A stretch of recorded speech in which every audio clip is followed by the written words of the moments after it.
This conference will now be recorded. अद्य सोमवासरः अथवा इन्दुवासरः ज्येष्ठ शुद्ध एकादशी दिनांक 21 जून 2021 चरक दिनांक अध्याय 4 देखने प्रमेय शंखं चक्रं जलधां दधतमृतघटं चारुदोर्भिश्चतुर्भिः सूक्ष्मस्वच्छानिरुद्ध्यां शुकपरिविलसन् मौलिनं भोजनेत्रं कालाम्भोधोज्ज्वलाङ्गं कटितटविलसच्चारुपीताम्बराढ्यं वन्दे धन्वन्तरिन्दं निखिलगगवनप्रौढदावाग्नीलम् प्रौढदावाग्नीशम् ब्रह्मणो हि समारब्धाम् आप्तेयाद्येषु पूजिताम् अस्मदाचार्यपर्यन्तां वन्दे गुरुपरम्पराम् आयुर्वेदरतं वन्दे मातवाख्यं महागुरुम् आयुर्वेदामृतं सर्वं शिष्येभ्यो यः प्रदत्तवान् द्रष्टाज्ञानी दृष्टकर्मा कृतकर्मा तथैव च अध्यापको विश्वश्रेष्ठो महान् संशोधकस्तथा गुणैरेतैः समुदितैः यत्कार्यं प्रतनोति सः सम्पृद्ध्यर्थं हि कार्यस्य वयं नु प्रयतामहे सरस्वत्यै नमो यस्याः प्रसादात् पुण्यकर्मणि बुद्धिदर्पणसङ्क्रान्तं जगदध्यक्षमीक्षते आत्रेयं प्रथमं वन्दे आयुर्वेदजगत् आयुर्वेदामृतं सर्वं गृहीत्वा सुरेश्वरात् अग्निवेशादिकेभ्यो यत्प्रेच्छत् मुनिसत्तमः प्रथमं तन्त्रकर्तारम् अग्निवेशं नमाम्यहम्।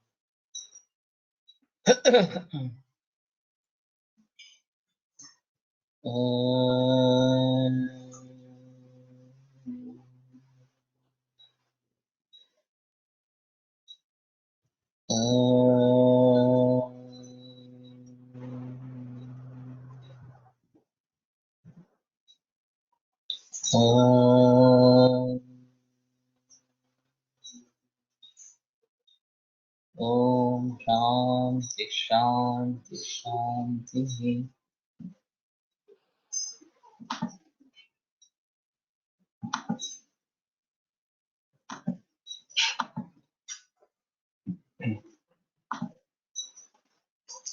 शरीर क्लेदस्तु श्लेष्ममेधो मिश्रा प्रविशन् मूत्राशयं मूत्रत्वम् आपद्यमानः श्लैष्मिकैः एभिः दशभिः गुणैः उपसृज्यते वैषम्ययुक्तैः। तो शरीर क्लेद जो है वो कफ और मेद इन दोनों से मिश्र होकर मूत्राशय में प्रवेश करता हुआ मूत्रत्व आपद्यमान है, मूत्रत्व उसको प्राप्त हो जाता है। श्लेष्मिक ही एभिः दशभिः गुणे ही उपसृज्यते वैषम्य युक्त। तो कफ के जो 10 गुण है उससे वो संयुक्त इस प्रकार का हो जाता है जो वैषम्य युक्त इस प्रकार है। तो यथा श्वेत शीत मूर्ध पिच्छलो अच्छ स्निग्ध गुरु मधुर सांद्र प्रसाद मंदई। तो कफ के इतने गुण यहाँ पे बताए गए हैं और वैसे बागपट ने वगैरह जो गुण बताए हैं श्लेष्मा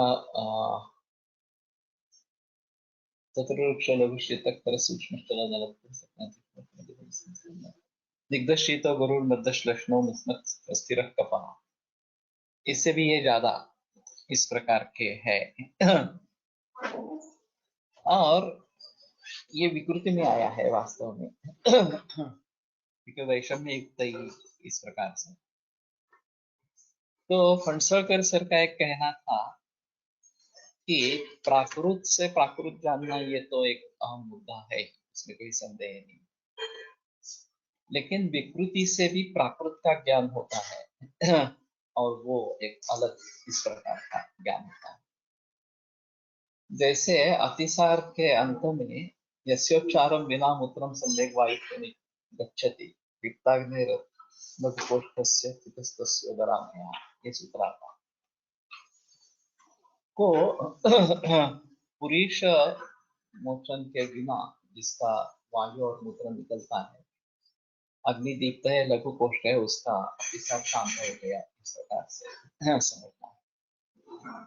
तो ये आया आया है वास्तव में अतिसार के प्रकरण में, लेकिन इसका एक मतलब ऐसा होता है कि मूत्र, वायु और पुरुष इनका अलग अलग प्रवर्तन होना अपेक्षित है।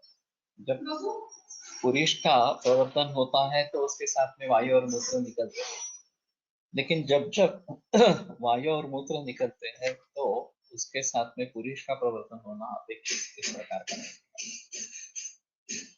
और खास करके अतिसार में केवल वायु और मूत्र का प्रवर्तन शुरू होना या अतिसार ठीक हुआ, इसका लक्षण इस प्रकार। तो उसी प्रकार से ये जो बाकी 10 गुण बताए गए कफ के बारे में, इनके आधार पर हमें कफ के गुण जो बताने हैं उसमें इन गुणों को भी जोड़ लेना है। जैसे कि श्वेत, मूर्त, अच्छ और सांद्र, प्रसाद, मंद वगैरह इस प्रकार से। और फिर प्रमेह निदान में इनके बारे में जिक्र किया गया है, लेकिन अन्य किसी विकारों में ये महत्वपूर्ण है क्या, ये भी एक देखना जरूरी इस प्रकार का होता है। तो विकृति से प्रकृति का ज्ञान, ये एक अहम मुद्दा इस प्रकार का रहता है। अभी अप्लाइड एनाटॉमी के बारे में सोचा जाता है कि केवल एनाटॉमी सीखने से कोई मतलब नहीं निकला। अप्लाइड एनाटॉमी क्या है कि उसका रोगों में किस प्रकार से रोल है, और मैकेनिकली अगर फिक्स करना है प्रॉब्लम तो हमें किस तरीके से जाना है।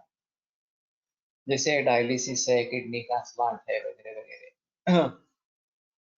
तो कहने का तात्पर्य अर्थ ये है कि जैसे अप्लाइड एनाटॉमी यहाँ से एनाटॉमी से या प्राकृत शरीर से शुरुआत करके अप्लाइड एनाटॉमी और फिर चिकित्सा, उसी प्रकार से विकृति विज्ञानीय से प्राकृत के बारे में ज्ञान हो जाना और फिर उसको लेकर विकृति के बारे में सोचना, ये एक अहम मुद्दा इस प्रकार का है।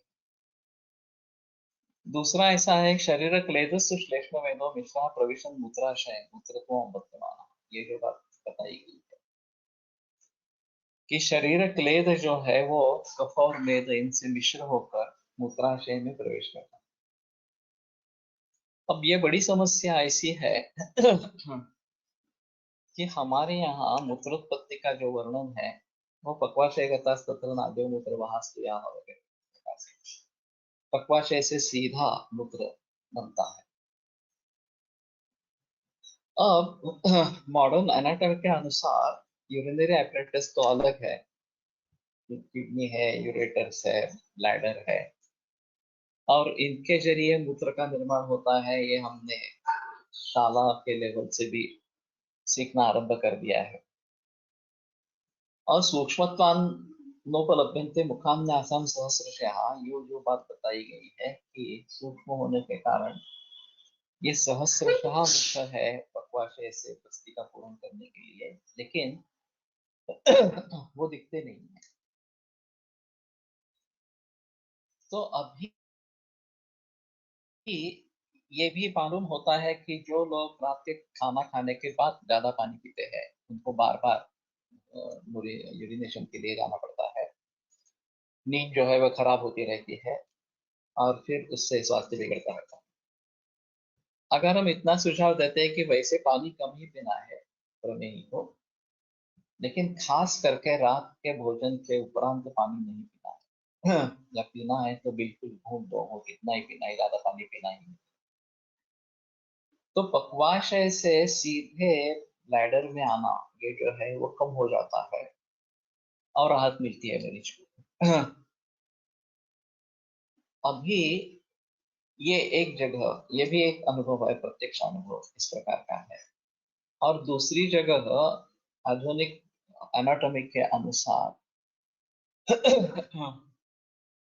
किडनी, यूरेटर और ब्लैडर, ये जो यूरिनरी apparatus है, उसके जरिए किडनी फेलियर के मरीज होते हैं तो किडनी कितना काम करे, रिनल्स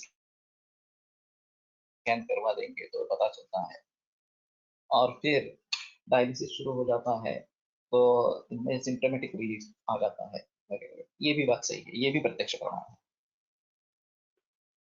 तो इन दोनों का तालमेल कैसे हम करें? हाँ, किसी को भी ठुकरा नहीं सकते, हमारे शास्त्र को तो ठुकरा ही नहीं सकते, वो अलग बात है। लेकिन एनाटॉमिकली जो सिद्ध है उसको हम कैसे समझ लेंगे?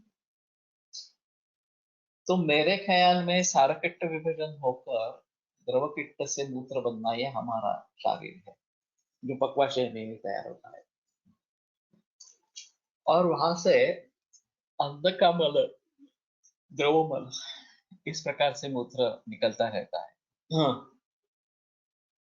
अब सारकिट्ट विभाजन में ऐसा होना अपेक्षित है, हाँ, कि सारा भाग जो बने वो अच्छा भाग इस प्रकार का बने, और उसके ऊपर रस धात्वग्नि, रक्त धात्वग्नि वगैरह की क्रिया होकर आगे की धातु बने। अजीर्णे तो भुंजानस्य यह जो संप्राप्ति बताई गई है, हाँ, कि पहला अन्न अजीर्ण है और फिर आदमी दूसरा अन्न खाता है, तो पहला भी नहीं पच पाता है, दूसरा भी नहीं पच पाता है, ये बताया गया है। तो पूर्वेण आहार रसेन उपसृजत, हाँ, अपक्वेन, इस प्रकार पहला अन्न पचा नहीं है और उसमें दूसरा आहार रस मिल जाता है। सर्वानेव दोषान प्रकोपयत्याशु, ये कादाचित होने वाली इस प्रकार की बात है। अगर विसूचिका या अलसक, इस प्रकार के ये एक्यूट बीमारियां हैं, और वो बहुत कम लोगों में पाई जाती है। बाकी लोगों में क्या होता है, ये परंपरा ऐसी चलती रहती है कि अतपक्व इस प्रकार के रसादि धातु है वो आगे आगे चलते रहते हैं।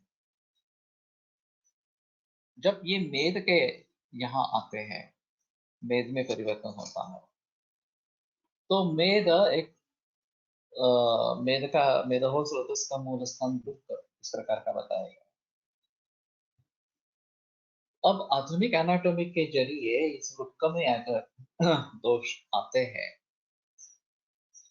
तो वो मूत्र मार्ग से निकलने का एक रास्ता इस प्रकार का आधुनिक एनाटॉमी के अनुसार है। और हमारे हिसाब में प्रमेह में ये बात बताई गई है कि ये शरीर क्लेद जो है वो श्लेष्म मेदो मिश्र, मेद से मिश्रित होकर वृक्क में आएगा, और वृक्क से सीधे ब्लैडर में आएगा, मूत्राशय में आएगा, इस प्रकार। तो ये इंटीग्रेटेड अप्रोच है। लेकिन जिस सारफा का अच्छी तरीके से निर्माण नहीं हुआ हो, उसमें मलभाग ज्यादा हो, क्लेद ज्यादा इस प्रकार का हो या कफ हो, तो शरीर सोचता है कि उसको किसी न किसी तरीके से बाहर निकाले, तो मूत्राशय में लेके आते हैं। हमारे यहाँ सिर्फ वृक्क का निर्देश है और मूत्राशय का निर्देश है, बीच में गविनी का निर्देश नहीं है। लेकिन मेद का मूल स्थान, मेदों से उसका मूल स्थान वृक्क है, ये तो बताया गया है। और मूत्राशय में ये क्लेद आ जाता है, ये भी बताया गया है। तो शायद मॉडर्न एनाटॉमी को हम उस तरीके से देखें कि ये लोग इस प्रकार से अजीर्ण में खाना खाते रहेंगे, और फिर ये अपरिणत इस प्रकार का रस बनता रहेगा, और वो आगे चलता रहेगा, तो उसको फिर से ठिकाने लाने के लिए एक वृक्क बैरियर जैसा काम करता है। अब ये जब बहुत ही ज्यादा मात्रा में होता है तो हम उसको प्रमेह के रूप में समझ पाएंगे। लेकिन तब तक की जो अवस्था है वो नियमित रूप से इस तरीके से जो संचित इस प्रकार के दोष है या फिर मल है, उनको बाहर निकालने का काम वृक्क करता रहता है। और जो बात एलोपैथी में रक्त वहां पे आता है और उसका फिल्ट्रेशन होता है, उसमें से जो भाग बाहर निकाल देने हैं वो निकाल दिए जाते हैं। और जो रखने हैं वो शरीर में रखे जाते हैं, ये ग्लोमेरुलर फिल्ट्रेशन, ये जो बात कही गई है। तो नियमित रूप से इसमें भी एक मतलब इस प्रकार का निर्माण होता है। ज्यादा नहीं है तो भी एक तरीका वहां पे मौजूद है कि इस प्रकार के मूत्र के क्लेद को बाहर निकाल। तो मैं मानता हूं कि अगर हमें इसमें सुधार करना है, किडनी फेलियर का पेशेंट है और हमें इसमें सुधार करना है, तो हमें कहाँ से शुरुआत करनी पड़ेगी? तो मूल पचन, जो सारकेट विभाजन उसका होने वाला है, उसी में पहले आरंभ करेंगे। पानी कम से कम पिएंगे। अभी मैं सभी लोग मरीजों को सुझाव देता हूँ कि 2 लीटर पानी लागा और सुवर्ण के साथ उबालो और आधा लीटर ही रखो और उतना ही पानी दिन भर में। तो ये जब किडनी फेलियर के मरीज आते हैं 5, 6, 7, 8, 10 इस प्रकार का क्रिएटिनिन है, तो उनमें सोनाली कटलेवार जब हेडलाइन चालू, तो वहां पे पानी अगर रिस्ट्रिक्ट कर देते हैं तो मूल रूप से क्लेद ज्यादा बनेगा नहीं, और सार्केट विभाजन, अगर पचन अच्छा होगा तो सार्केट विभाजन अच्छा होगा और ज्यादातर मूत्र वहीं पे निर्माण होकर बाहर निकल जाएगा। अब धातुओं में स्थित है जो इस प्रकार के अंश है, जहाँ एक बैरियर इसमें है, किडनी में इस प्रकार का है, तो अतिरिक्त क्लेद को वहां से फिर से बाहर निकाला जाएगा।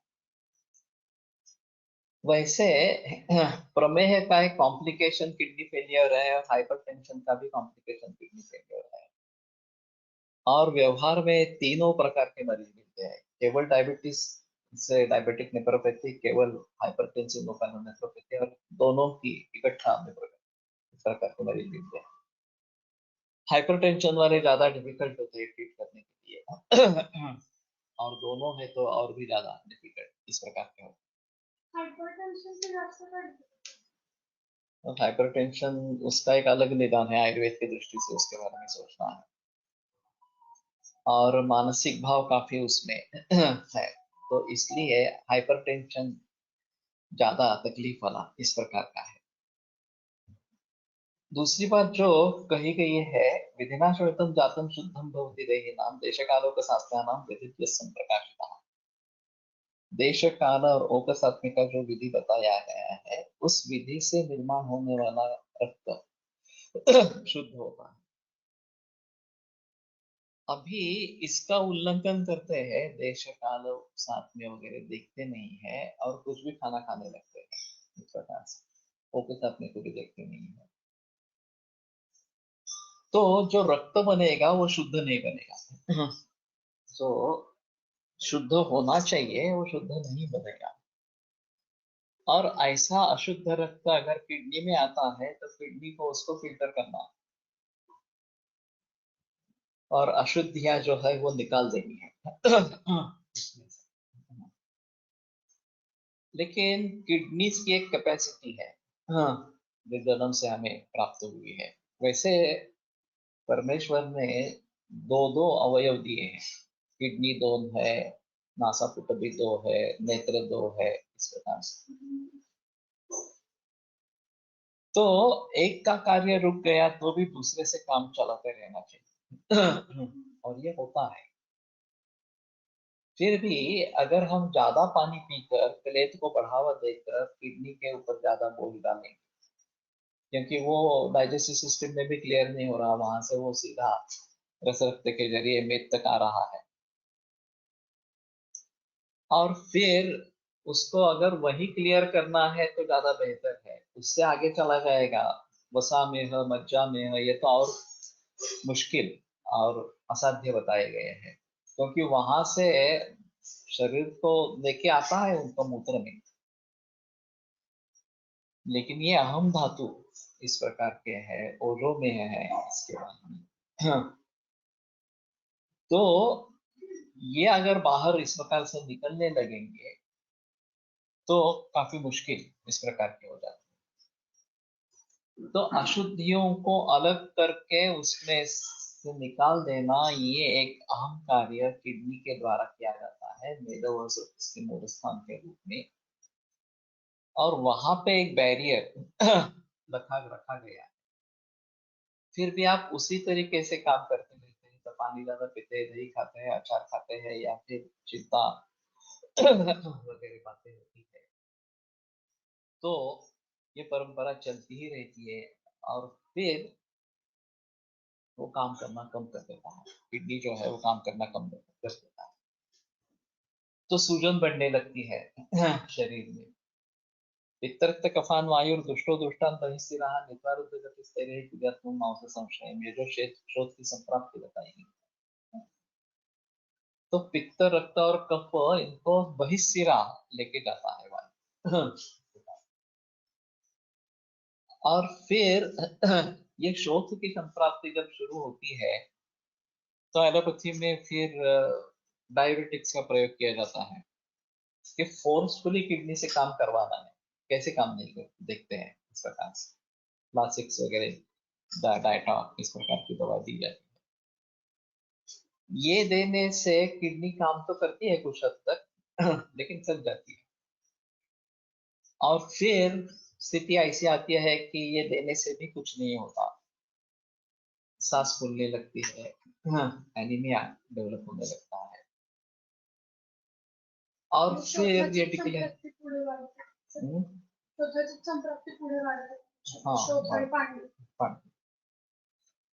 और फिर इसके आधार पर डिक्लेयर किया जाता है कि किडनी अब काम नहीं कर रही और तुम्हें डायलिसिस शुरू करना पड़ेगा या फिर किडनी ट्रांसप्लांट इस प्रकार का करना पड़ेगा।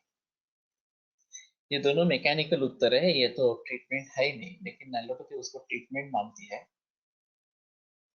और उसी को ट्रीटमेंट मानती है। ये और भी अजीब हायपरटेन्शनमध्ये पण दोन्ही संप्राप्त्या असू शकतात, की एक अजीर्णचे पण आहे आणि दुसरी रक्तदृष्टी किंवा हाइपरटेंशन के बारे में, रक्त के बारे में भी सोचना है, और सिराओं के बारे में भी सोचना है, और जो वायु है उसके पीछे उसके बारे में भी सोचना है। तो ये काफी इस प्रकार का रहता है। और ये काफी कॉम्प्लेक्स इस प्रकार की सिचुएशन है। अजून एक की ॲलोपॅथीच्या आता डायबिटीसच्या ज्या टॅबलेट्स आहेत, तर त्याच्यामध्ये असं हे आहे की ते शरीरातलं जे चांगले धातूंमधलं सार आहे ते खेचून काढतात आणि मग डायुरेटिक सारखं म्हणजे युरिन मधनं बाहेर काढून टाकतात शुगर कंट्रोल करण्यासाठी. म्हणजे शुगर्स बाहेर काढण्याच्या नादामध्ये ते चांगले सार धातूंना जातात, तर ते पण त्याच्यामुळे किडनी फेलियर होत असतं. अभी डायबिटीज के लिए जो दवा दी जाती है मेटफॉर्मिन, हो हो हो, त्याचं फंक्शन बघितलं मी. मेटफॉर्मिन ने अजून उसमें ऐसा है कि ये हमारे हिसाब में शुगर कम करने वाली इस प्रकार की दवा। अगर हम मानते हैं कि शुगर एक कफ सदृश इस प्रकार का घटक है, तो कफ कम करने के जरिए ये अपतर्पण जाति की चिकित्सा है। और काफी मरीजों में देखा जाता है कि जैसे ही डायबिटीज की दवा शुरू होती है वो अपतर्पण होता रहता है, भार कम हो जाता है इस प्रकार से। और फिर इस अवस्था में अपतर्पणोत्थ मूत्रक्षय ये विकार निर्माण होता है। तो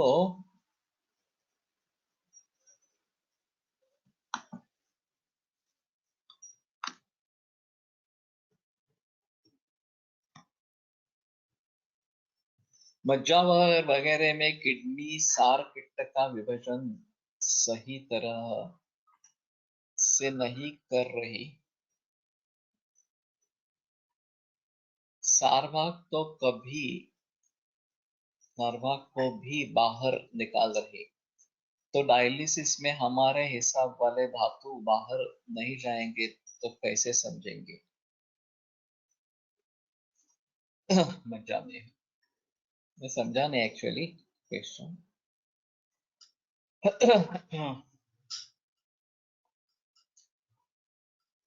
अभी मज्जा के बारे में, मज्जा में है वगैरह हमारे पास में है, वसा में है, मज्जा में है, ओजो में है, इस प्रकार के बताए गए हैं। शुक्र में अभी बताया गया है इस प्रकार से। इन धातुओं की इन्वॉल्वमेंट जब मज्जा की इन्वॉल्वमेंट होती है तो ये पांडुता बढ़ने लगती है।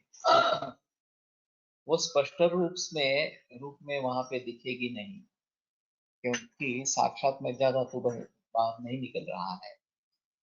लेकिन एरिथ्रोपोएसिस जो है वो हैम्पर हो जाता है और फिर पांडुता निर्माण होती है। अब एरिथ्रोपोएटिन की इंजेक्शन देते हैं। इन इंजेक्शन से कुछ हद तक फिर रक्त बढ़ने लगता है और पांडुता कुछ हद तक कम होती है। लेकिन ये भी इस प्रकार से फोर्सफुली काम करवा लेना है। वास्तव में हमें जो काम करना चाहिए वो मूल रूप से अग्नि और आहार, ये पचन को सुधार कर पूरी परिणमन प्रक्रिया ठीक ठीक करनी है। तो सारा किट्ट विभाजन अच्छा हो, किट्ट से जो मल बने वो भी अच्छी तरीके से बाहर निकल जाए, तो फिर ये नौबत इस प्रकार की नहीं आए। अभी एलोपैथी सिम्टोमेटिक रिलीफ के जरिए इसके बारे में सोचती रहती है। तो किडनी काम कर नहीं रही है तो डायलिसिस शुरू कर देते हैं। और आगे जाकर ये मज्जा का काम नहीं हो रहा हो और रक्त का निर्माण नहीं हो रहा हो, हाँ, तो एरिथ्रोपोएटिन की इंजेक्शन दे देते हैं। और इससे भी बात नहीं हुई तो सीधा ब्लड चढ़ाते हैं। तो ये सभी केवल और केवल सिम्टोमेटिक रिलीफ की ही बात है, इसमें दूसरा कोई चारा ही नहीं है, दूसरा कोई विचार ही नहीं है इस प्रकार से। और मूल रूप से ये क्यों बिगड़ रहा है उसके बारे में कोई सोच नहीं। जैसा हमारे शास्त्र में ये आहार से शुरुआत करके सभी धातुओं में किस प्रकार से दोष जाते हैं इसका वर्णन है, वैसा एलोपैथी में तो नहीं है इस प्रकार का। हर सिस्टम का अलग अलग वर्णन है और उस सिस्टम को ही सिर्फ देखते हैं। तो जो खून किडनी में आ रहा है वो खून अच्छा है या नहीं है, शुद्ध है या अशुद्ध है, ये बारे में कोई सोचता नहीं है, देखता नहीं है। और केवल किडनी को महत्व देते हैं और किडनी काम कर नहीं रही ऐसा कहते हैं। लेकिन जो रॉ मटेरियल है अगर अच्छा नहीं हो तो आपकी यंत्र सामग्री कितनी भी अच्छी हो तो भी फिनिश गुड अच्छा नहीं होने वाला। जिस रॉ मटेरियल से हमें निर्माण करना है वो रॉ मटेरियल अच्छा होना चाहिए। वो देश काल उपसात्य के ऊपर निर्भर है रक्त का निर्माण इस प्रकार का। और फिर अग्नि के ऊपर निर्भर है, अन्नव स्रोतस, उदकव स्रोतस, इनके ऊपर निर्भर है। और पहला सर्किट विभाजन पक्वाशय में भी अच्छा होना चाहिए इस प्रकार से। और फिर जो द्रव किट्ट है उससे मूत्र अच्छी तरीके से बनेगा, बाहर निकल जाएगा, तो आगे वाली नौबत नहीं आएगी। और पहला अन्न जीर्ण होने के बाद ही दूसरा अन्न सेवन करेंगे तो भी एक लेद बढ़ना, कफ बढ़ना, ये जो बातें हैं वो कम होती जाएगी। और धीरे धीरे जो है वहां पे संचित वो मूत्र मार्ग से उसको निकालना आरंभ करेगा। तो प्रभुता विलमूत्रता, ये जो लक्षण आगे बताते हैं कि प्रमेय का लक्षण, अहम लक्षण, इस प्रकार से। तो ये मूत्रता केवल पक्वाशय से जो आ रही है उस प्रकार की नहीं है, आगे धातुओं में जाकर भी जो क्लेद संचित है उसको लेकर बाहर आना, ये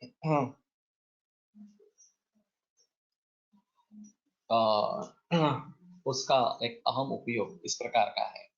डायबिटीस मध्ये पाणी कमी प्यावे तर आहाराचा कसा विचार करावा. उसमें कोई प्रॉब्लम नहीं है. वैसे त्रिविध कुक्षीय में घन आहार 1/3, द्रव आहार 1/3 या द्रव 1/3 और 1/3 को रिक्त ही रखना है. और उस 1/3 द्रव में पानी और बाकी द्रव ये सभी आएंगे. छाछ हो या इतर जो सब्जी का पानी हो या दाल का पानी हो वो भी उसी में आ जाएगा. तो इतना ही पानी पीना जरूरी इस प्रकार का है. द्रव लेना जरूरी है. तो हम खामख्वाह ज्यादा पानी पीते हैं. 1 लीटर 1.5 लीटर पानी पीने वाले लोग हैं खाना खाते समय या खाना खाने के बाद इस प्रकार से. तो ये अपेक्षित ही नहीं है. बहुद्रवा श्लेषमात्र दोष विशेष. बहुद्रव श्लेष्मा ये अगर दोष विशेष है तो इस प्रकार से पानी पीना अपेक्षित ही नहीं है. और इस प्रकार से पानी पिएंगे तो पहले सारपिट्ट विभजन ही अच्छा नहीं होगा. जितना पानी शरीर निकाल सकता है उतना निकाल देगा, लेकिन जो फिर भी रह जाएगा वो कलेश बन के मेद तक पहुंचेगा. और फिर मूत्र परीक्षण और रक्त परीक्षण, ये जो अभी प्रमेय के बारे में कहते हैं, हमारे यहाँ मूत्र परीक्षण को बहुत ज्यादा. अब रीनल थ्रेशोल्ड करके बात है और वो अच्छा नहीं है इस प्रकार से. तो ब्लड में शुगर कम होने पर भी मूत्र में शुगर आती है. इसलिए जिक्र करते हैं कि मूत्र का परीक्षण मत करो, ज्यादा से ज्यादा एक बार करवा लिया, शुगर पाई तो ब्लड शुगर करो. ब्लड शुगर में भी HbA1c करो, क्योंकि उससे शरीर में कितनी शुगर रह रही है ब्लड में खासकर ये अच्छे तरीके से पता चलता है. और 3 महीनों का एवरेज वहां से मिलता है. आगे जाकर रक्त में इस प्रकार की जो शर्करा है वो मांस मेद इसमें जाएगी, जो ज्यादा पूर्व धातु परम कुर्यात वृद्ध क्षीणश्च तद्विधम्. मांस और मेद अगर बहुअबद्ध इस प्रकार के हैं तो मेद में उसको फिर से बाहर निकालना है. मांस में बाहर निकालने का कोई सवाल इस प्रकार का नहीं है. लेकिन किडनी फेलियर्स में पिंडिकोद्वेष्टन लक्षण पाया जाता है. शैथिल्य रहता है मांस का और पिंडिकोद्वेष्टन पाया जाता है. और ये पांडु से जुड़ा लक्षण हमारे हिसाब से. पांडु और शोथ ये हमारे लिए प्रधान है किडनी फेलियर के लिए सोचने के लिए. दोनों को एक दूसरे की चिकित्सा चलती है. लेकिन फिर भी किस पर जिक्र करना है. तो मेरे पास ऐसा ही पिंडिकोद्वेष्टन उसको बहुत ही ज्यादा था ऐसा मरीज था. तो मैंने या तो निदान सॉफ्टवेयर में डाला उस केस को. अजीब बात यह हुई कि उसका पहला निदान जो उभर आया वो पिंडिकोद्वेष्टन नानात्मज वातविकार इस प्रकार का उभरा. तो मैं थोड़ा सा चौंक गया, क्योंकि ये तो डायबिटिक नेफ्रोपैथी की केस थी अलग हिसाब से, वैद्य के हिसाब से. लेकिन फिर भी मैंने सोचा कि अगर ठीक है, अगर इसको हम वातक व्याधि मानते हैं तो वात की सबसे शीर्ष चिकित्सा बस्ती है. और फिर मांस धातु से जुड़ा इस प्रकार का है तो पांडु है या शोथ है तो पांडु ही है. लक्षण कोश में आप देखेंगे तो पिंडिकोद्वेष्टन ये पांडु का लक्षण है, शोथ का नहीं है. तो पांडु को पकड़ कर देना चाहिए. और मुस्तादी आपन की फलश्रुति में मांस शुक्र बल प्रदान इस प्रकार की फलश्रुति. तो फिर मैंने उसमें मुस्तादी आपन का प्रयोग किया. पिंडिकोद्वेष्टन भी बंद हो गया और क्रिएटिनिन भी कम हो गया. तो इस तरीके से हमें हर मरीज में पिंडिकोद्वेष्टन है उसमें ये मुस्तादियापन करेंगे उसको ठीक हो जाएगा ऐसा मत समझो. पांडु की चिकित्सा करनी है, उसमें घृतपान है आरंभ में पांडु के रोग. पांडुरंग आदव कल्याण का वयम पंचगव्य महातिक्सम श्रुतम मारक बता देना इस प्रकार से। तो इनको अगर हम लेने की कोशिश इस प्रकार से करते हैं तो उसमें पंचगव्य का घृत का भी निर्देश है। ज्यादातर हम पांडुर और पंचगव्य का प्रयोग नहीं करते हैं, पंचगव्य प्रयोग उन्माद अकस्मात में ज्यादा करते हैं। लेकिन उसमें गौमूत्र है, हाँ, और वो शायद मूत्र होने के जरिए उसकी एफिनिटी शरीर के मूत्र से होती है, उसको निकाल कर बढ़ाकर निकालेगा, इस प्रकार की बात हो सकती है। योगो जोशी सर ने एक बार एक बात कही थी, उनके एक मरीज ने कही उनसे, उनको उन्होंने गोमूत्र लेने का सुझाव दिया था और मरीज ने कहा कि मैं नहीं लूंगी गोमूत्र। तो बोले क्यों? तो बोले अभी ये जर्सी गायें हैं, उनको हार्मोन्स दी जाती है और all hormones are excreted through urine, सभी हार्मोन जो है वो यूरिन से बाहर निकलते हैं। तो गौमूत्र लेने से हम ये बाहर वाले हार्मोन्स भीतर ले लेंगे। योगोदर्शी सर ने उनकी बात मान लिया और उनको कहा कि ठीक है, आप गौमूत्र मत ले लो इस प्रकार से। इसमें ऐसा होना चाहिए कि जर्सी गाय में ये होता है, देसी गाय में नहीं होता है, देसी गाय को हार्मोन नहीं देगा। तो उसमें इस प्रकार से बाहर से आए हुए हार्मोन्स मूत्र में आने की संभावना नहीं है।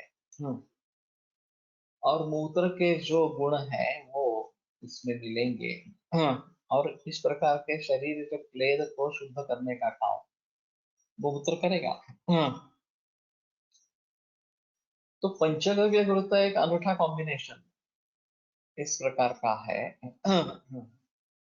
और पांडुरोग में कहा गया है, हमने ज्यादा प्रयोग पंचगव्य गुरुत्व का नहीं किया है, मैंने भी नहीं किया है। महाकल्याण के वृत्त का ज्यादा प्रयोग करता रहता हूँ। आरगवदारी भी इस प्रकार का गण है कि जो शोधन करने वाला इस प्रकार का है, तो उसको भी भली भांति हम सोच सकते हैं। तो इन सभी से अगर डायबिटीज के क्लेद को हम कर सकते हैं, पहले तो आहार विहार पे देखना है कि वहां पे क्लेद कम हो। व्यायाम ये एक बहुत अच्छा साधन है, हाँ, मेद को कम करने के लिए, अग्नि को बढ़ावा देने के लिए। तो नियमित रूप से व्यायाम होना है, या व्यालोपति भी मानती है कि नियमित रूप से व्यायाम अगर करते रहते तो डायबिटीज पे कंट्रोल अच्छा आता है।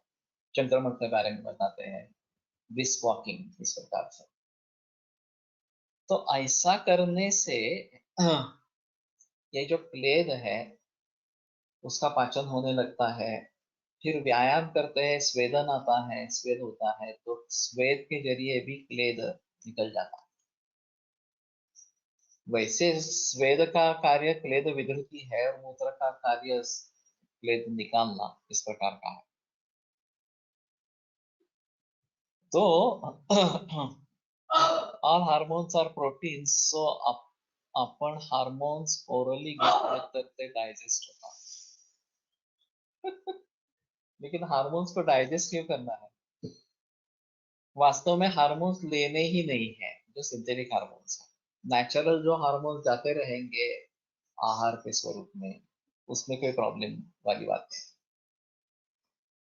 लेकिन इस प्रकार से हार्मोन थायराइड के लिए ले लेना या दूसरे किसी चीज के लिए हार्मोन्स ले लेना, ये गलत इस प्रकार की बात है। तो कहने का तात्पर्य अर्थ ये है कि नैसर्गिक हार्मोन्स शरीर में जाते हैं तो कोई बात नहीं है, वो ठीक है। लेकिन इस प्रकार से बाहर से हार्मोन ले लेना ये एक अहम मुद्दा रहेगा। तो ये काफी कॉम्प्लेक्स पिक्चर है। जैसे मैंने अभी बताया कि हमें अन्नव स्रोतस, उदकव स्रोतस, अग्नि, इन सभी के बारे में सोचना है। फिर मित्रव स्रोतस, पुरुषव स्रोतस, और फिर रस, रक्त, मांस, मेद, ये सब स्रोतस। इन सभी के बारे में सोचकर ये क्या परिस्थिति हो रही है और इतना क्लेद बाहर क्यों नहीं आ रहा, या फिर इतने मात्रा में क्यों बाहर आ रहा है, दोनों तरीके से हमें सोचना है। और मूल रूप से सुधार करने के लिए लाइफस्टाइल में परिवर्तन होना चाहिए। ब्राह्मे मुहूर्ते उत्तिष्ठे जीर्णाजीर्णम निरूपयन, ये बात संग्रह ने कही है कि पहले दिन का आहार पचा है ये देखकर उठना है, और पचा नहीं है तो सोना है। लेकिन ऐसी नौबत नहीं है कि ठीक है आप कितना भी ज्यादा खाना खाओ ना, सुबह देरी से उठो। सुबह ब्राह्म मुहूर्त पे उठना ही है, और उस समय में पचन हो जाना चाहिए उस समय तक। तो कहने का तात्पर्य है रात्रि रात्रि का खाना जल्दी लेवे, हल्का लेवे, तभी वो पचन हो पाएगा। वो पचन हो पाएगा तो फिर दूसरा खाना लेंगे तो वो तकलीफ नहीं करेगा। ये जो पूर्वम धातुम अपरिणतम उत्तरण उपसर्जक, ये जो बात बताई गई है कि पहला धातु भी अपरिणत इस प्रकार का है और दूसरा उसमें आप पर गिरा धातु, तो फिर दोनों का पचन नहीं होगा। वैसा ही वो रक्त में जाएगा, मांस में जाएगा, मेद में जाएगा, इस प्रकार से। और इस प्रकार का जाता रहे तो शायद उसमें हमें सोचना है कि वहां पे पचन कैसे करेंगे। नैसर्गिक हार्मोन्स युक्त द्रव्य के बारे में कहीं जानकारी उपलब्ध है क्या? आहार्य पदार्थों के बारे में पता नहीं है, हाँ, लेकिन यष्टि मधु अश्वगंधा इसमें नैसर्गिक हार्मोन्स है। अब ये समझकर उनका प्रयोग नहीं करना है कि इसमें हार्मोन्स है, मुझे हार्मोन्स देने हैं और इसलिए अष्ट मधु या अश्वगंधा का प्रयोग करना है। यष्टि मधु कब प्रयोग करनी है, अश्वगंधा कब प्रयोग करनी है, इसके बारे में अलग तरीके से सोचे। आहार के बारे में भी इस प्रकार के हार्मोन्स होंगे, नेचुरल हार्मोन्स इस प्रकार के होंगे, इसमें संदेह नहीं है। और खास करके जो आहार रसायन और वाजीकरण है उसमें हम हार्मोन्स के बारे में सोच सकते। शीघ्रकृताभ्यास और रसायनानाम ये जो सूत्र है, तो घृत और क्षीर, और फिर रसोन है या प्याज है या फिर अन्य जो भाव इसमें रसायन या फिर वाजीकरण इस प्रकार की प्रॉपर्टीज है, उसमें हार्मोन्स होने की संभावना है। थोड़ा देखना पड़ेगा इस प्रकार से। In nephrotic syndrome the urine output lessen observed one patient who has suddenly developed edema over face and raised urea and creatinine after he has worked hard in farm in summer. He has been labeled kidney failure and has to consume diuretics. Now, how do we think about this patient? इसमें यही नहीं होता, nephrotic syndrome में steroid दिए जाते हैं और कम dose में काम नहीं होता। प्रेडनिसोलोन कम से कम 60 मिलीग्राम से शुरुआत करें, और फिर ये सूजन वगैरह कम हो जाती है। परहेज का तो कोई पता नहीं है और ये सिलसिला चलता रहता है। कुछ मरीज फिर भी इससे ठीक हो जाते हैं, ये भी एक अजीब बात है कि आगे कुछ करने की नौबत नहीं है। लेकिन कुछ मरीजों में ये मिटता नहीं है और फिर वो हमारे पास आते हैं कि स्टेरॉइड चालू है, वो 60 से 20 10 फिर बढ़ता है, फिर कम होता है, ऐसी स्थिति चलती रहती है। तो उस अवस्था में हमारे हिसाब में दिनचर्या को देखते हुए, बाकी सिम्टम्स क्या है वो देखते हुए पांडु करे, निदान शोध निदान करे और फिर उसके आधार पर चिकित्सा देते रहे। आगे के बारे में सोचे। गुणार्धर का योग है, वर्धमान पिप्पली रसायन है, इनका प्रयोग इस प्रकार से करेंगे तो धीरे धीरे ये बातें सुलझती है। तो मैंने जैसे कहा कि फोर्सफुली काम करवा देना, जैसे कि ये डायरेटिक्स का प्रयोग करना, इरिथ्रोपोएटिन देना, ये एलोपैथी में अभी प्रचलन में है। मूल रूप से उसको अगर विश्राम मिलता है, किडनी को ज्यादा पानी नहीं पिएंगे तो किडनी का काम कम हो जाएगा। और जैसे हमें रेस्ट मिलती है तो हम ताजा तवाना होकर अच्छा काम करते हैं, उसी प्रकार से ये अवयव फिर से काम करने लगते हैं। लेकिन उसकी जितनी पर्याप्त विश्रांति है वो उसको मिलनी चाहिए। और जैसे अन्न का अजीर्ण के बारे में, अन्न के अजीर्ण के बारे में बताया गया, वैसे जल के अजीर्ण के बारे में भी बात की गई है। सिर्फ फर्क इतना है कि अन्न के अजीर्ण के लक्षण बताए, उद्गार शुद्धि उत्साह वेगोत्सर्गो यथोचिता लघुता पिपासाच जीर्णाहारस्य लक्षण, जीर्णाहार के लक्षण बताए गए। तो ये बातें नहीं हो रही तो उसका समझ लेना है कि अन्न का अजीर्ण।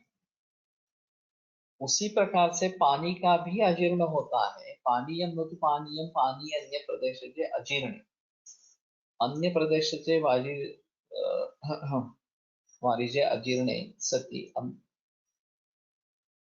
जल नहीं लेना है। पानीयम न तो पानीयम, अन्य प्रदेश से अजीर्णे, अन्य प्रदेश से पानी अजीर्णे से, दूसरे प्रदेश का पानी अगर अजीर्ण है, वो बचा हुआ नहीं है, तो पानी नहीं लेना इस प्रदेश। क्वथिते चामम, हाँ, क्वथित जल का अगर अजीर्ण है तो जब तक वो अजीर्ण दूर नहीं होता है तब तक कच्चा पानी नहीं लेना। पक्वे जीर्णे भी नेतर, पक्व पानी पचने के बाद भी दूसरा पानी नहीं लेना है, इस प्रकार से। तो इसमें टीकाकार बताते हैं कि इस प्रकार से अगर पहला पानी पचन नहीं हुआ है तो वो पचन होने के बाद पक्वे जीर्णे भी में इधर कुछ खाना खाना चाहिए और फिर पानी पीना चाहिए, बीच में खाना जाना चाहिए। पक्वे जीर्णे भी नहीं तरत शीते विधिरयम तप्ते त्वजीर्णे शिशरम त्वजित। ये उबला हुआ पानी ठंड होने के बाद ये नियम है। तप्ते तो अजीर्ण शिशरम त्यजित, तप्त पानी का अजीर्ण है तो ठंडा पानी नहीं पीना। अब इतने विस्तार से ये नियम, या अष्टांग संग्रह में केवल सूत्र आया है, लेकिन इतने विस्तार से नियम बताने के बावजूद हम कहाँ ध्यान देते हैं। जब भी मुझे लगता है कि प्यास लगी है, मैं जाकर पानी पीता हूँ। और कितना पीना है ये भी कुछ निर्बंध नहीं है, कम ही पानी पीना है ये भूल जाते हैं। और फिर ये दिक्कतें शुरू हो जाती है। हाँ, तो क्लेद के बारे में शरीर में सोचना है कि क्लेद को किस प्रकार से कम रखे। क्लेद चाहिए हमारे लिए क्योंकि वो पचन के लिए आवश्यक है, लेकिन वो ज्यादा बढ़े नहीं। और मांस और मेद ये धातु बहु अबद्ध नहीं रहे, ये सुबद्ध इस प्रकार के हो जाएंगे।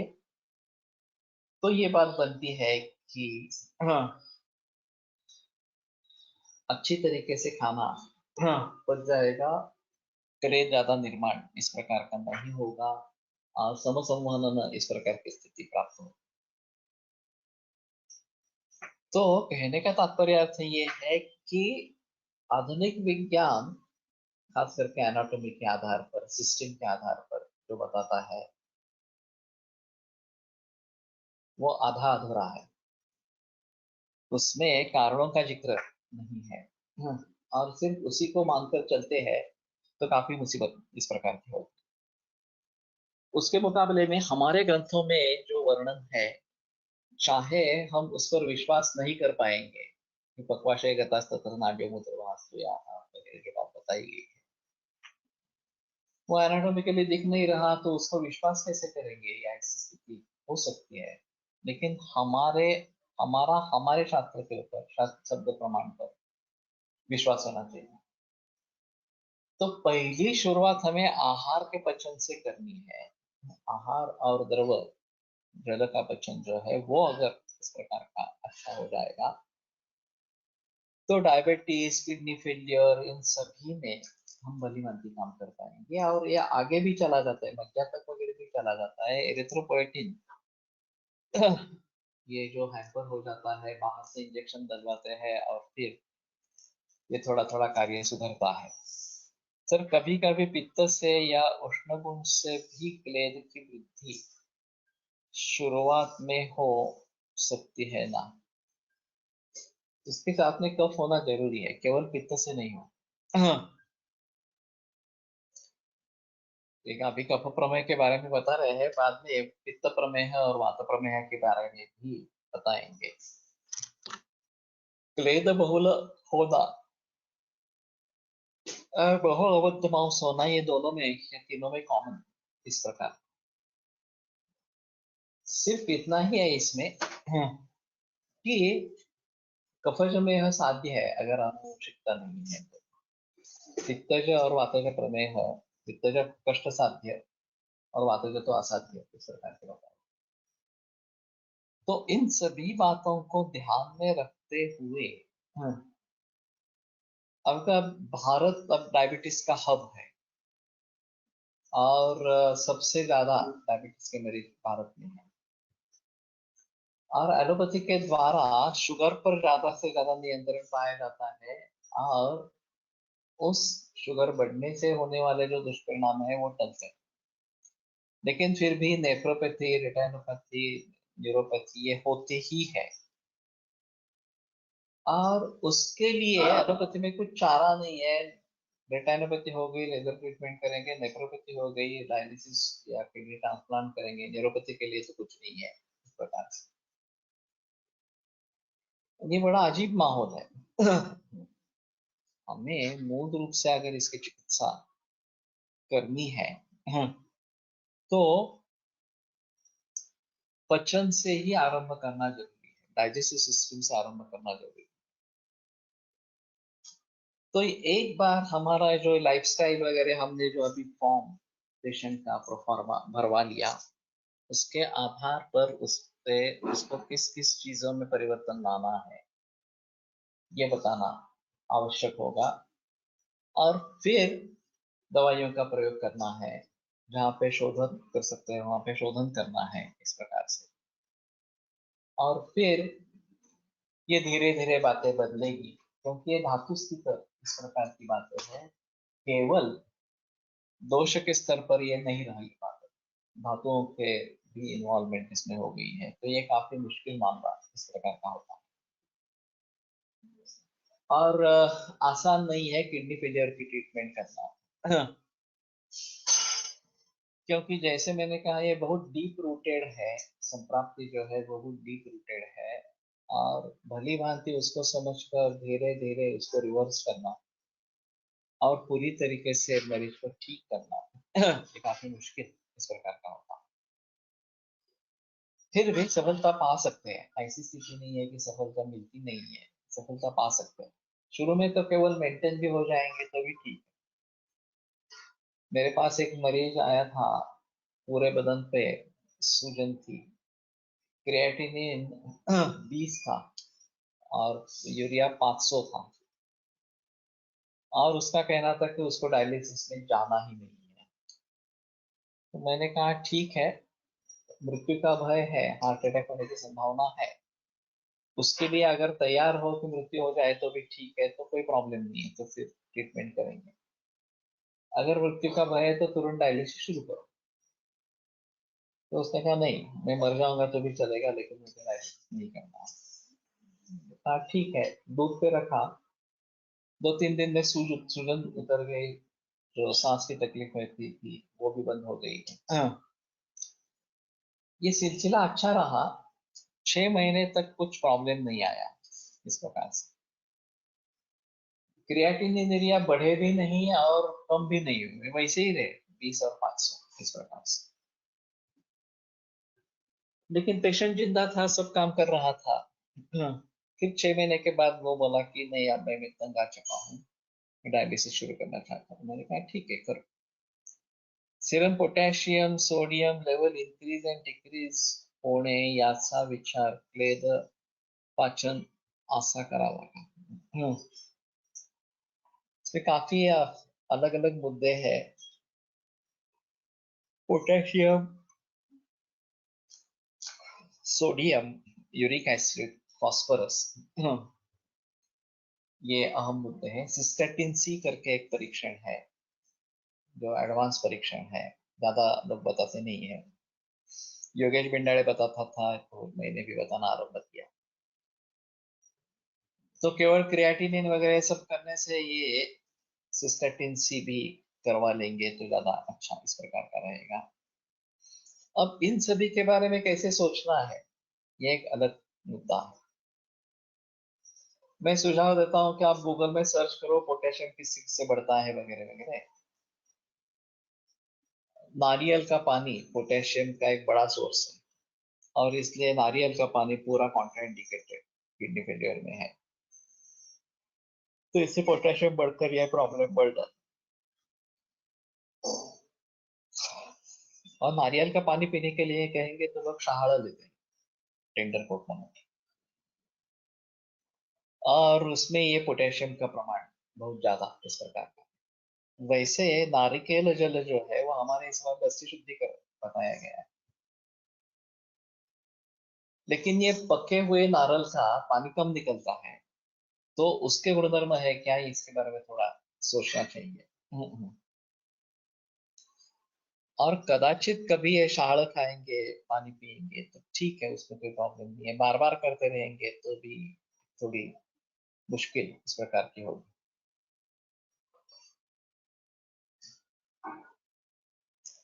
ये सबसे नेचुरल है, इसमें कोई संदेह नहीं। ये कोल्ड ड्रिंक्स पीने के बजाय ये पानी लेना अच्छा है इस प्रकार। लेकिन उससे भी बेहतर पके हुए नारियल का पानी इस प्रकार का लाना है, ये ज्यादा अच्छा इस प्रकार का रहेगा। हाँ, और फिर भी उसमें पोटेशियम है, ज्यादा है, और पोटेशियम बढ़ने से ये बिगड़ जाता है। ये अभी मैं भी इसके बारे में काफी सोच रहा हूँ कि ये potassium, sodium, uric acid, phosphorus, phosphorus का अभी अभी निकल आ रहा है। पहले फास्फोरस का कभी इतना जिक्र नहीं था, लेकिन इनके जरिए किडनी बार बार और फेल होती जाती है। अभी के बाइंड है एलोपैथी में, कि पोटेशियम को बाइंड करने वाली दवा देते हैं तो पोटेशियम बढ़ना थोड़ा रुक जाता है इस प्रकार से। लेकिन मूल रूप से इसमें दो विवाद हो सकते हैं या मुद्दे हो सकते हैं कि पोटेशियम रिच खाना जा रहा है और उस पोटेशियम का पचन नहीं हो रहा है परिवहन, इसलिए ये भाव मूत्र से बाहर नहीं निकलने वाले और रक्त में संचित होते रहते हैं और फिर बढ़ते रहते हैं इस प्रकार से। डायलिसिस वाले पेशेंट का क्या हुआ आगे तो मालूम नहीं, उसने तो शुरू कर दिया डायलिसिस, मेरे मेरे यहाँ से छूट गया वो। लेकिन 20 क्रिएटिनिन और 500 यूरिया और पूरे शरीर में सूजन, ये काफी गंभीर अवस्था है। वो कह रहा था कि ठीक है मुझे नहीं करना है डायलिसिस, तो ठीक है, हम आसानी से ले सकते हैं इस प्रकार के cases। नहीं तो इस प्रकार के केसेस में डायलिसिस शुरू करवाना, हमारी दवा साथ में देते रहना, और धीरे धीरे अगर डायलिसिस को कम कर सकते हैं तो कोशिश करना, ये एक बात होती है। लेकिन एक बार डायलिसिस शुरू हो जाने पर रिजल्ट बहुत कम हो जाते हैं और किडनी काम करने नहीं लगती, बिल्कुल काम करना छोड़ देती है। यूरिन आउटपुट जीरो हो जाता है 3-4 बरस के डायलिसिस के बाद, यूरिन आउटपुट जीरो हो जाता है। तो ये काफी इस प्रकार का गंभीर मामला है। ठीक है, आज रुकते हैं, कल आगे बढ़ेंगे। अच्छा, आयुर्वेदः प्रकाण्डो निगदितैः हि शल्यतन्त्रप्रधानः शिष्येभ्यः शाश्वतोऽयं निखिलजनकृता व्याप्तचित्तेन येन आयुर्वेदस्य वाञ्छन् पुनरपि भुवने तां च सुष्ठु प्रतिष्ठां श्रेष्ठं धन्वन्तरिं तं प्रणमति च सदा वैद्यवर्गो हि नूनं वैद्यवर्गो हि नूनम्।